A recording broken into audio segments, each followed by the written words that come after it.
It has a countdown. Hey, here we are again, Emily. So, asymmetric power. Yet again, another week. Lots of things to discuss. And thank you for being here with us. So, I think, so what are we going to talk about? Oscars? Panama? Panama Canal, and State of the Union. And I think what we decided, Vanessa, is that we'll try and do this every 2 weeks because we're not a weekly news show because there's too much. So we're going to digest and we're going to hopefully bring up interesting things for people to ruminate on, as another kind of source of we're not the free press and we're not a daily newspaper. So we want to, delve into a few juicy stories, but we have to have a light one. And the first one I thought could be the Oscars, because in my opinion, these days it's completely irrelevant. What do you think? I didn't even watch it. I mean, of course, I spent a lot of time in a different time zone, so it's a little bit late for me. But even so, I haven't felt compelled, even when I was living in the same time zone, to stay up and watch it, and who wore what and what did they say. I just feel like, what I get away from the Oscars is sort of, Honora, won a bunch. So I'll check it out when I'm on my next flight, or I will see what the trailer says, and if it sounds interesting, and tune in. So I think you're right. It's really just not that relevant. It's like almost like a light guide to what you might consider watching on your next flight. It used to be the center of the zeitgeist in many ways. And I think it's part of this trend that maybe is becoming my theme of the year, is just the things that we used to respect and like and go to understand the world have shifted, because there's a rejection of elite projects, for want of a better way of saying it. And I actually found myself looking at clips from the old Oscars, like the 1970s, when it was very glamorous and important. There was a really funny clip with David Niven, who's a British actor. Yep. And the only time that somebody had run on stage naked, they'd flashed at the Oscars, was when he was presenting. And so this guy runs out and the audience goes, "Oh!" And David Niven, totally debonair, was like, well, that was bound to happen. It was fantastic. But I feel like that's hashtag the best of British, Yeah, definitely. Just cool as a cucumber, very witty. But I thought I'd much rather watch the Oscars from 1970s than I would from 2025. And it continues this trend. Well, I think it does continue this trend of being hyper produced. Apparently the opening with the Wicked songs with Ariana Grande were very cool. I saw Wicked. I took my 5-year-old daughter to see it, and frankly, we were like, "What happened with Disney?" Really? Yeah, because it's the flying monkeys and everything. It's just terrifying. It was just a very very scary film. Really, it was quite dark. Sort of two directions. One is that I feel like the Oscars and the films that they praise are, on the one hand, a little bit out of touch. I think I commented to you that I was watching Conclave, which was also a big Oscars feature, and actually the ending ends up very Emilia Perez like, which is controversial. And I'm like, I see a trend Conclave as a Catholic and end up at Emilia Perez. And then my little one was like, covered her eyes and her ears. And my aunt was like, what happened with Disney? Why does everything have to be sexually deviant or extreme? Or, Honora's about prostitution, right? Sex work, as they call it in California. I don't call it that. I think that's a euphemism. I think we should call it what it is. But I just think it's a shame. Well, and I don't care how people dress. There's a little bit of room to call it sex work if you were to offer them Social Security, police protection, and they pay their taxes or whatever. I mean, I think it hasn't led to that though. It hasn't led to that though. It's led to a normalization of exploitation, as far as I can see. So maybe we need to do something different than rebranding it. I think people think that sometimes if you change the words, it changes the content, and it doesn't. Maybe that's the problem, with DEI in general. We really wanted it to, who doesn't like meritocracy and more opportunity for vulnerable communities? I love that. But it didn't quite work out that way. No. Anyway, Vanessa, I want to know what you think, because you have a much more of an interesting take on this than I do, about the BlackRock purchase, essentially, of the Panama Canal. What's going on there from your security strategic mind? Oh, thank you. Well, there is a very interesting anecdote in my 2017 book about my being caught in Panama, with the guy who says to me, "You are not who you say you are, get into the car." And I said, "Oh, actually, thank you very much, but no."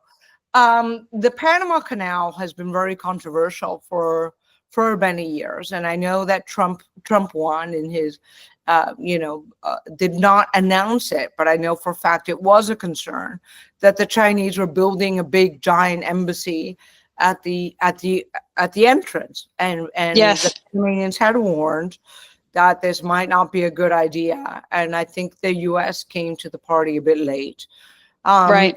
Because typically, as you know, working Western Hemisphere affairs, the U.S. government treats anything happening in the Western Hemisphere gets caught in some chasm or some bureaucratic thing. It's not always on the radar, is it? And I'm hoping with Marco Rubio, our first Latino Secretary of State, which I'm very proud of, things will hopefully change. And it seems like that in his first visits. So maybe this was part of that movement of we should care about Latin America. It's important. Well, I should hope so, because I think Latin America has a relationship, and I've been on the public record with this before, has a relationship with the U.S. of the father you love to hate, right? So Latin Americans love to look at at the U.S. I hate the U.S. And yet if they feel that the U.S. is losing its way, it's a bit like dealing with your father having Alzheimer's or something, right? You want to complain about your dad because he won't give you the keys to the car, but on the other hand, he's still just sort of that relationship. It's quite complicated. It's quite nuanced. And Latin America is no one's backyard, but it does have well said. So now, what does this mean? Does this mean BlackRock swoops in, Deus Ex Machina, and we're all saved? I feel like this is, as a average idiot, I read the paper and thought, this is a good idea. I'd rather have BlackRock there than China. Do we think this is a good thing for our security, 100%. Western security? Yeah. Absolutely, 100%. So the quip is, because I also follow, aside from Latin America stuff, Wall Street, sites, and when Trump was saying the U.S. needs a sovereign wealth fund, which it probably does. Many other countries have one. But the joke is, well, we have one. It's called BlackRock. I mean, BlackRock really is one of the great unacknowledged powers of the U.S. Talking about dime field or midfield, right? The different pillars of sovereign power in terms of, financial power. Yeah. BlackRock is a huge, huge tentacle of, the squid of American power. The face-sucking squid. Exactly. But without being Goldman Sachs. Exactly. Yes. And it's much bigger than Goldman. I mean, it's in the trillions of assets under management.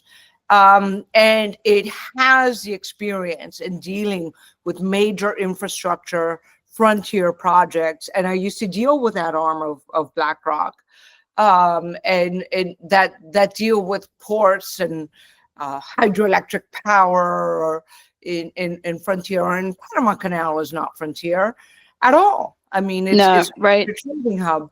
So I think that's a really good outcome. What we don't know is what are the benefits that BlackRock would have gotten. They're no idiots. I mean, of course, there's lots of revenue to be gained from running the ports, much over China. And they have the muscle. They're really the only people who have the economic muscle to challenge China. But they will have gotten some some little candy, Yes, yes. some Well, little we want sweetener our from the cheap Trump things from our administration. cheap plastic things, so we had to give them something No, coming through the I'm port. all for it. I think So it's all Black Rock won the Oscars, according to us. exactly. The And that, finance Oscars.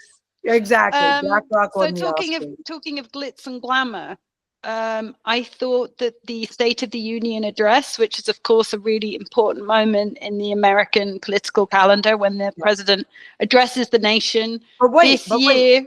it was Yes. not called SOTU. It was not called the State of the Union this year. Trump What called was it it something called? else, right? Oh, He did just he? called I it don't sort of know. an address to the Congress or something. Address to the nation. Yeah. Address to the Well, nation. it was extraordinary television. I think it clocked in at just under or over around 2 hours. And for me, it was, I heard somebody say this. I think it was actually Piers Morgan. Sorry, guys. I don't normally quote Piers Morgan, but his take was that if Trump could have scripted the Democratic response to his words, it would have been exactly how they behaved, which was, and I agree, incredibly childish and very odd.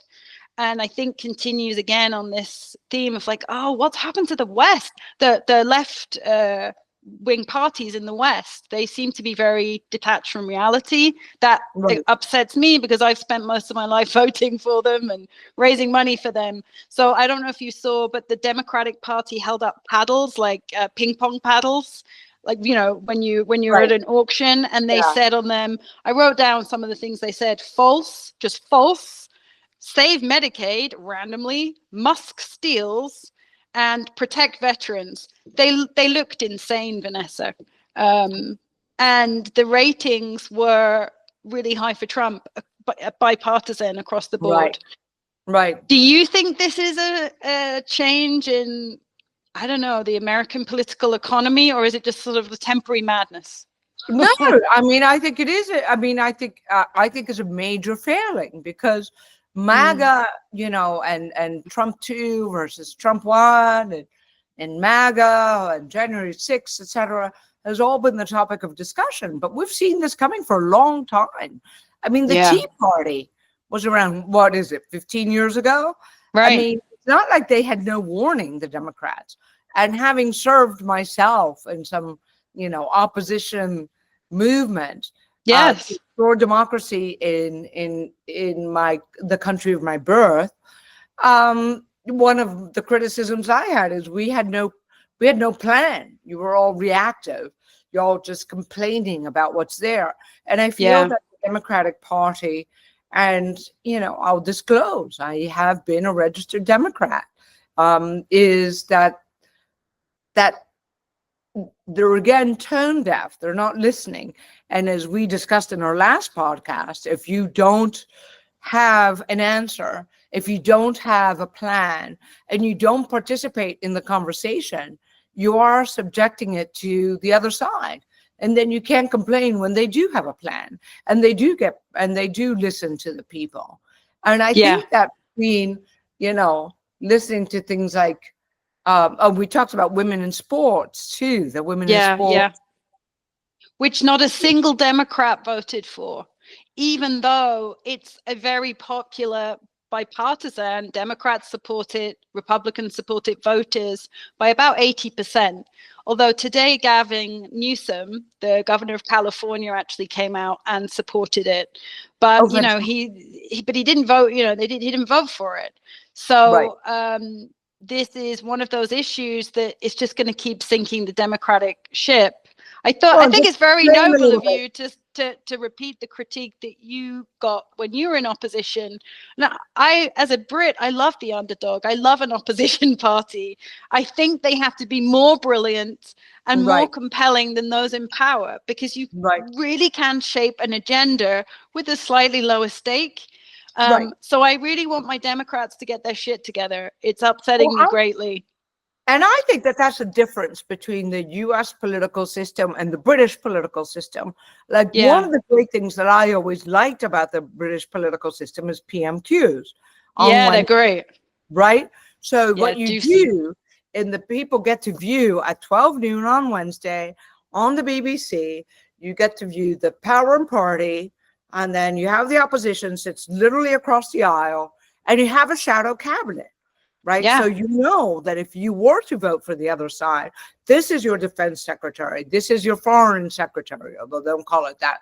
But Yeah. you know, and these guys stand up and they ask each other questions and they hold each other And they to duel it out. And it used to be like that. If you watch Lincoln, it used to yeah. be like that in America. And unfortunately, they lost it. And so now I think they duel it out on TV and in sound bites. And it's a weaker political system for it. They should be forced to debate. Forced to debate, Forced. and where the people know what are you offering as an alternative to this. Like, Yeah. okay, you don't like this system, great, what's your offer? And that's the benefit of a sort of one-on-one parliamentary system. And right? it means you have to a be plan. able to talk in coherent sentences. I mean, Kamala Harris wouldn't make it one day in England as a politician because she couldn't talk in coherent sentences. It really was word salad. And we do require that our politicians are funny. You have to be able to make jokes. And for that, you have to be able to talk in coherent sentences. Well, I'm I not don't know. sure I haven't been our able to political vote leaders yet. now. Yeah, I mean, I haven't been able to vote yet in America, but right now I would not vote for the Democrats. I'll tell you that. Their behavior was shocking. There was even a woman on MSNBC. There was this little kid who had cancer, and he was made an honorary, I think it was like a Secret Service agent. Gorgeous kid. The Democrats wouldn't even stand to clap for him. No. I mean, come on, guys. I know. It's don't give the other side. You can clap for him. Yeah. There's become a sort of derangement, and I see it in my own life and the work that I do. I've written a lot about development aid recently. I don't know if you know that, but Yeah. that's all I've been writing We got about. that. We got that. That's all I've been writing. Like, oh my God, suddenly the topic I care most about, everyone's talking about. I'm like, it's all about timing. So now I'm suddenly MAGA. It's like, guys, no, I've been saying the same thing for 25 years, and now the only response is insult. And I think we have to learn to get back to having good debates, not insulting each other, not saying, well, you're MAGA or you're libtard. That's the other side's thing, right? Because that shuts down conversation. And we're seeing that play out on the negotiations on Ukraine, right? Yeah. Yeah. I mean, I've been hammered on Ukraine because I've stopped talking about it because I don't think I know enough, but I would like a ceasefire. But then if you say that, people say you're a Russian stooge and you just go round and round in circles. Yeah, no, I know a little bit about people involved. You know more than I do. And I think it's very, very complicated. I think it's very, everybody wants a war to stop, but under what conditions? Fair enough. And egos. But yeah, I feel like the egos are sinking our politics, Yeah. Sinking our politics, whether it's a war in Ukraine or American politics or Europe. But I think Europe is actually stepping up a little bit more, understanding that now they need to defend themselves more. Do you think that's a good thing? I do. I just really do like the welfare state far more than I like weapons. So I think it's gonna I think it has been trending that way. Inevitably, if we could possibly pool our resources and fight together. Unfortunately, we're not very good at coordinating even economic policy. I can't envisage, can you, a British general taking commands from a French general, or it could be a bit of a shit show.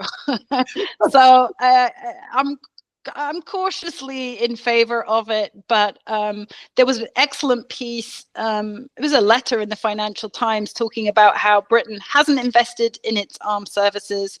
What it has invested was a waste of money, and that we have to be far more strategic in what we purchase and looking towards technology, AI. So it's not so much the bulk of the money, it's the strategy behind it. That makes more sense to me, but we're just being told we're broke in England and we can't pay for pensioners' heating bills. So God knows where the money will come from. I know, and they were cutting the defense budget back when I was still living in London. I mean, it's been a long it's been trending. It's been trending down that way for a long time. Anyway, All right. Well, let's stay tuned. Let's see what happens in the next couple of weeks. And I think, what would you say is the conclusion to this week's podcast? That the Democrats need to get it together, that we can continue to see across the board the rejection of elite projects, so much so that I just got a subscription to the Free Press, which is the Bari Weiss media outlet. I used to read from left to right of newspapers, Guardian, Financial Times, Times. None of them are telling me about the world. They're telling me what they think, a lot of opinions, but I'm not getting the news. I'm not getting a balance. And so I'm looking elsewhere. And I think we're in this moment where it's just a massive shift of political, economic, tectonic plates going on. It's pretty interesting. I'm not negative. I'm actually quite positive about it. I like it when things get shifted. I know a lot of people are just losing their minds in the Beltway, but I'm not in the Beltway. I'm in sunny Nicaragua. Exactly. And all right, love. Not so sunny New York at the moment, but usually Madrid. But anyway. Gorgeous. I love the background.